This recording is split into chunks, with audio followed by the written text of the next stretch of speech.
लुफेंग को समझाता है कि नहीं, इसमें कुछ भी गलत नहीं है, ये केवल नॉर्मल चावल है और इस लड़की को अभी भी शक हो रखा है। वो लुफेंग से बोलने लगती है तुम इसे खा के बताओ। लुफेंग थोड़ा सा खाता है। लड़की चिल्ला के बोलती है और खाओ, मुझे पता है इसमें कुछ मिला हुआ है इसलिए तुम थोड़ा सा खा रहे हो। तो लुफेंग पूरा खा लेता है। फिर लड़की देखते हुए बोलने लगती है अच्छा तो ऐसी बात है, अब ऐसा करो सेम रूल से मेरे लिए भी बनाओ। लुफेंग इससे पहले बहुत ज्यादा डरा हुआ होता है कि लड़की जैसे तो कहती जाती है वो बिल्कुल वैसे वैसा करता जाता है और वे लड़की वहां पर महीने भर का राशन लुफेंग खा जाती है। उसने कई सारे कटोरे खा लिए हैं। अभी कुछ सेकंड पहले तक तो एक चम्मच खाने से भी इतना गुस्सा कर रही थी और अब उसने इतना सारा खा लिया। लुफेंग साइड में खड़ा हुआ सोच रहा होता है मैंने किस आफत को अपने ऊपर मोल लिया है, ये यहाँ पर आकर मेरा सारा खाना खत्म कर देगी। ऐसे तो मेरा नुकसान हो चुका है। कार्टर मैं तुम्हें नहीं छोड़ूंगा, ये सब कुछ तुम्हारी वजह से हुआ है। तुम मेरा सारा राशन खत्म करा रहे हो। एक तो मेरा तुमने पहले नुकसान किया, ये बेकार सिटी दे दी और मेरा सारा खाना भी खत्म करा दिया। खाना खत्म होने के बाद में कैट लेडी लुफेंग को धमकी देने लगती है कि तुम मुझे बिल्कुल भी यहाँ पर रोकने की कोशिश मत करना, मैं यहाँ से चली जाऊंगी। लुफेंग बोलता है हाँ बिल्कुल तुम जा सकती हो, मुझे कोई भी दिक्कत नहीं है। और वो लड़की वहां जाने लगती है। तभी उसको कुछ अजीब सी आवाज आती है। असल में बाहर की साइड में काफी सारे लोग हैं। उसको लगता है ये सारे लोग लुफेंग के हैं और जो कि उसको वहां जाने से रोकने वाले हैं। वो तुरंत उसको अटैक करते हुए बोलने लगती है ये क्या हरकत है, तुम मुझे जाने के लिए कह रहे हो लेकिन तुमने बाहर लोगों को रख रखा है। लुफेंग कहता है क्या कह रही हो तुम, बाहर कोई भी नहीं है और मैं तो यहाँ पर अकेला हूँ, मैं यहाँ पर किसी को नहीं जानता, जस्ट अभी भी यहाँ पर आया हूँ। इस पे वो बोलने लगती है लेकिन बाहर तो काफी सारे लोग हैं जो काफी तक गुस्से में और इसी तरफ आ रहे हैं। लुफेंग तुरंत समझ जाता है ये जो लोग आ रहे हैं ये शायद से इस विलेज के लोग हैं और वो गुस्सा है, यानी इसका मतलब वो उसके खुद के ऊपर गुस्सा है। इसलिए वो जल्दी से उस कैट लेडी को भी छुप जाने के लिए कहता है और उससे ये भी कहता है कि वो खुद से सब कुछ संभाल लेगा, से मौका पाने पर वो यहाँ से निकल सकती है। और फिर इसके बाद में गेट को टूटने की आवाज आने लगती है।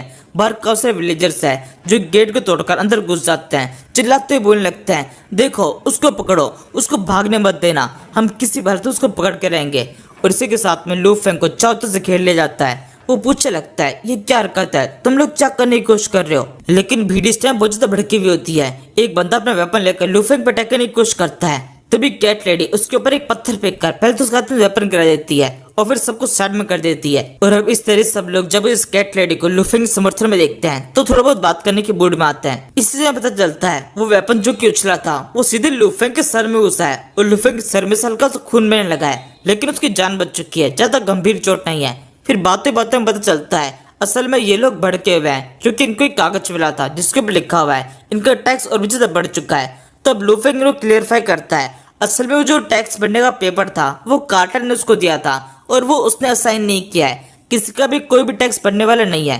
ये कहते उस कागज को फाड़ देता है। वो बाकी लोग कहने लगते हैं ये क्या बकवास है, तुमने पहले टैक्स को पारित किया और अब खुद से इसको फाड़ रहे हो। इसमें लुफेंग बोलता है इसको मैंने नहीं पारित किया था, इसको पिछले किंग ने पारित किया था और ये एकदम बेकार है, मैं इसको कभी पब्लिक करने वाला नहीं हूँ। और इनफैक्ट मैं तो यह कहता हूँ आज के बाद में किसी के ऊपर भी किसी भी तरह का नया टैक्स लागू नहीं होगा। इसके बाद जब उनको एहसास होता है कि असल में उनको गलतफहमी हो गई थी तो उन्हें गुस्सा तुरंत शांत हो जाता है। यहाँ जाते हुए बोलते हैं अच्छा ऐसी बात है तो फिर ठीक है, हम चाहेंगे जो कुछ भी तुमने कहा है वो सब कुछ एकदम सही हो, किसी भी तरह का टैक्स पारित ना हो।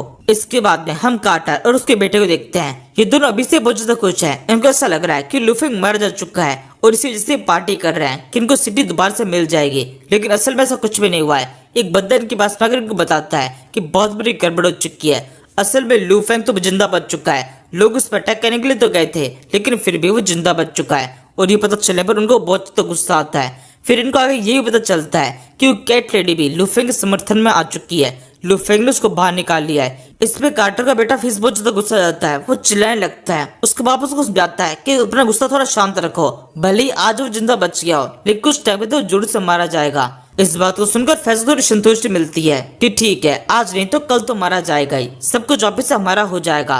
यहाँ से हम लुफेंग को देखते हैं जो कि आराम से अपने बिस्तर पर लेटा हुआ होता है। तभी ये कैट लेडी उसके पास में आकर उससे कहने लगती है अब मेरे यहाँ जाने का टाइम हो चुका है। लुफेंग जाने की परमिशन देता है कि हाँ ठीक है जाओ। वो लड़की वहां जाने लगती है तभी लुफेंग उसको रोकता है, उससे कहने लगता है वैसे तुम चाहो तो यहीं पे रुक सकती हो। कैट लेडी बोलती है रुकने का कारण क्या है। इस पर लुफेंग उसको बताता है कि असल में वो सिटी के अंदर वो अकेला रहता है, इस कैसल के अंदर वो अकेले रहता है, भाई किसी को जानता नहीं है। तो कैट लेडी चाहे तो इस कैसल के अंदर रुक सकती है। तो कैट लेडी उसको धमकी देती है तुम्हें पता है ना मैं तुम्हें जान से मार सकती हूँ, मेरे अंदर बहुत ज्यादा पावर है। इस पर लुफेंग बोलता है बिल्कुल तुम्हारे अंदर बहुत ज्यादा पावर है, फिर तो तुम्हें जरूर से यहाँ पर रुकना चाहिए। अगर तुम कभी मुझे मारने की कोशिश करोगी तो मैं खुद को बचा भी नहीं पाऊंगा। मतलब तुम यहाँ पर सुपीरियर होगी, तुम जो चाहे वो कर सकती हो और मैं तुम्हें कुछ भी करने से रोकूंगा नहीं। कैट लेडी दोबारा से लुफेंग को धमकी देती है। वैसे मैं तुम्हें एक बात क्लियर कर देती हूँ, अगर तुमने कभी भी कुछ भी गड़बड़ करने की कोशिश की तो मैं तुम्हें मारने से पहले भी जरा सा भी नहीं सोचूंगी। लुफेंग बोलता है बिल्कुल मैं ऐसी कोई हरकत करने की कोशिश नहीं करूंगा, तुम जाकर नहाने का काम कर लो। वो लड़की वैसा ही करती है, वो नहाने के लिए चली जाती है। वो बाथरूम में बैठी होती है, गर्म पानी आ रहा होता है, उसको एंजॉय करने लगती है। असल में काफी लंबा टाइम हो चुका है उसको इस तरह से कुछ भी एंजॉय किए हुए। यहाँ से हम इसका फ्लैशबैक सीन देखते हैं। इसका फ्लैशबैक काफी खतरनाक रहा है। एक इंसान इसे कुछ खाने के लिए दिया था, इसने उसको अच्छा इंसान समझे वो चीज खा ली और ये तुरंत ही बेहोश हो गई। इसके बाद उसको बस इतना याद है कि कार्टर ने उसको खरीद लिया था और उसके बाद से वो हमेशा चैनों के साथ जकड़ी हुई रही थी। उस जगह पर भूखी प्यासी उसको वहाँ पर कभी भी कुछ भी खाने के लिए नहीं मिलता था। इसी वजह से ये इंसानों से बहुत ज्यादा नफरत करती है। इस कैट लेडी को लगता है कि इंसान बहुत ज्यादा घटिया होता है और वो कुछ ना कुछ गलत हरकत करते ही रहते हैं, उनके भरोसा नहीं किया जा सकता। असल में इस टाइम पर एक लड़का एक बहुत ही घटिया हरकत कर भी रहा होता है। मतलब ये लू फेंग है जो गेट से अंदर की तरफ झांक रहा होता है, उस लड़की को नहाता हुआ देख रहा है। कैट लेडी नहाते वक्त इस टाइम बहुत सुंदर लग रही होती है। लू फेंग उसे देखते रह जाता है, तभी उसके मुंह से जरा सी आह निकलती है। कैट लेडी उसको सुन लिया, वो चिल्लाते बोलने लगती है वहां पर कौन है। लू फेंग कहता है ये मैं हूँ, मैं बस तुम्हें कुछ देने के लिए आया था। ये कहते साबुन फेंक कर वहां चला जाता है। इसकी कुछ देर बाद हम लू फेंग को देखते हैं, वो काफी नर्वस है, उसका नर्वस होना जरूरी भी है। एक लड़की को नहाता हुआ देख रहा था और उस लड़की ने उसको पकड़ लिया है, तो काफी खतरनाक सीन हो चुका है। और खतरे की बात तो ये है वो लड़की बहुत ज्यादा खतरनाक है। तभी उस लड़की यहाँ पर एंट्री होती है, मतलब कैट लेडी यहाँ पर आ चुकी है। वो अपने कपड़ों के लिए बोलने लगती है, कपड़े थोड़े छोटे हैं। लू फेंग को अब दोबारा से वो अपनी वो इच्छा जागरूक होने लगती है कि इतने छोटे कपड़े पहनकर एक लड़की के सामने आ चुकी है। तभी वो दोबारा से उसको धमकी देती है कि कभी मेरे साथ में कोई गलत हरकत करने की कोशिश मत करना। इस पे लू फेंग को समझा देता है कि वो बिल्कुल भी बाकियों की तरह नहीं है। कैट लेडी बोलती है हाँ बिल्कुल तुम बाकियों की तरह नहीं हो, बाकी कोई भी किसी लड़की को अंदर तो झांक नहीं रहा होता है जब वो नहा रही हो। इसके बाद लू फेंग समझ जाता है कि उसने सब कुछ देख लिया है और उसको सब कुछ पता है। तभी कैट लेडी आगे बोलती है वैसे तुम्हें पता तो है ना तुम यहाँ पर ज्यादा लंबे टाइम तक रहने वाले नहीं हो, कुछ टाइम के लिए तुम मारे जाओगे। लू फेंग को पहले तो ये भी इस कैट लेडी की धमकी लग रही होती है। बाद में कैट लेडी पूरा एक्सप्लेन करती है कि 20 टाइम के अंदर हार्वेस्टिंग का टाइम होने वाला है और उस टाइम पर यहाँ पर अक्सर ही थीव्स आया करते हैं। वो थीव्स यहाँ पर अटैक करके यहाँ पर सब कुछ लूटने की कोशिश करेंगे और फिर उसके बाद वो कैसल पर अटैक करेंगे और कैसल में आके तुमको जान से मार देंगे। तुम्हारा मरना पूरी तरह से पक्का है, तुम बिल्कुल भी खुद को बचा नहीं पाओगे। तुम्हारे पास कोई सेना नहीं है जो कि तुम्हें डिफेंस कर सके, इसलिए तुम्हारे लिए अच्छा होगा जल्दी से भाग जाओ। इस पर लू फेंग साफ ना कर देता है कि वो बिल्कुल भी ऐसा करने वाला नहीं है।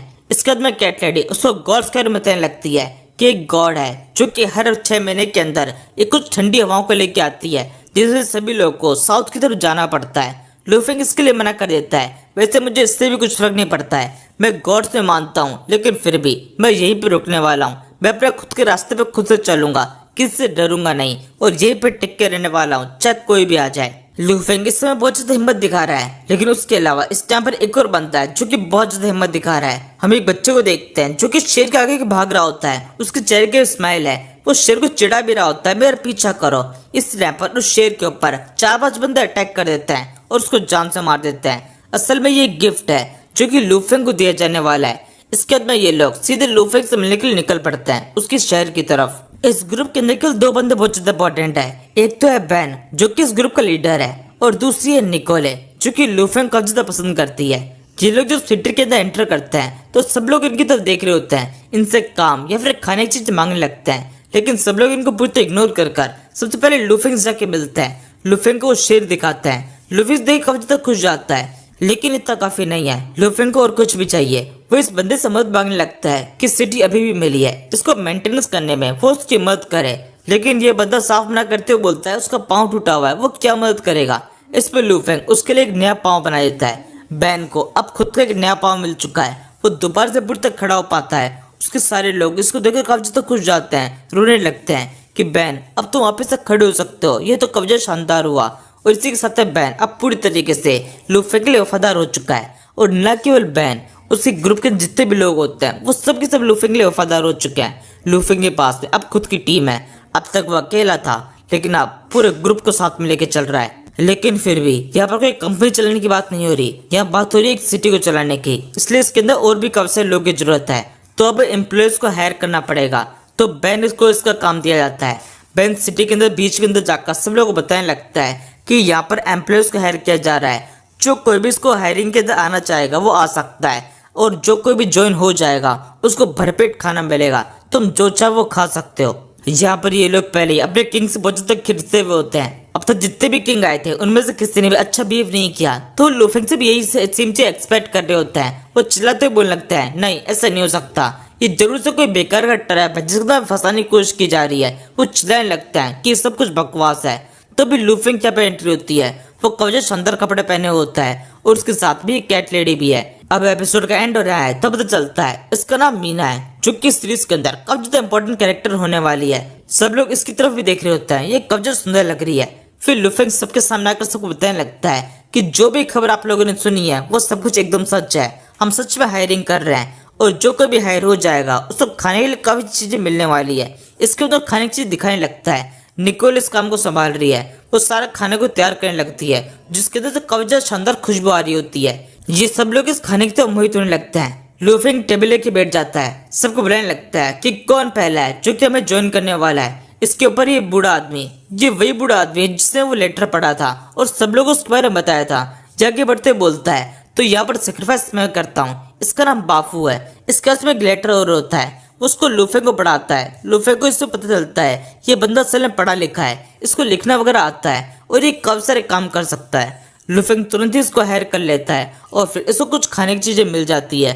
सब लोग इसकी तरफ देख रहे होते हैं और देखने लगते हैं इसको खाने की चीज कैसी लगती है।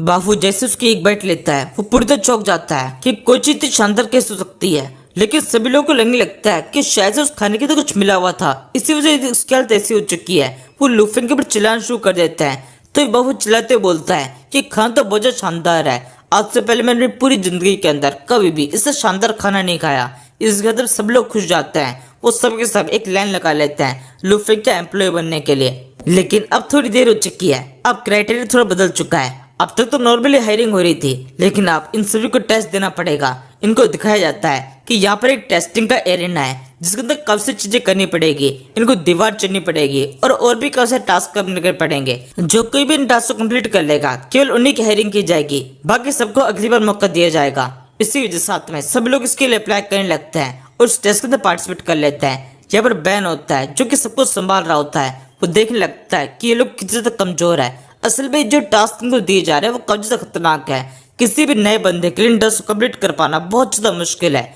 इसलिए बहुत ही गिनती के ऐसे लोग होंगे जो कि इसको कंप्लीट कर पाएंगे। कब सिर्फ बंदों की हेल्थ बुरी तरह से खराब हो रही होती है, वो कोई भी इस टास्क को कंप्लीट नहीं कर पा रहे हैं। बैन तो अपना सर पकड़ लेता है कि ये लोग कितने अजीब से हैं, कितने अजीब तरह से टास्क को कंप्लीट करने की कोशिश कर रहे हैं। इनमें से शायद ही कोई होगा जो कि इस टास्क को कंप्लीट कर पाएगा।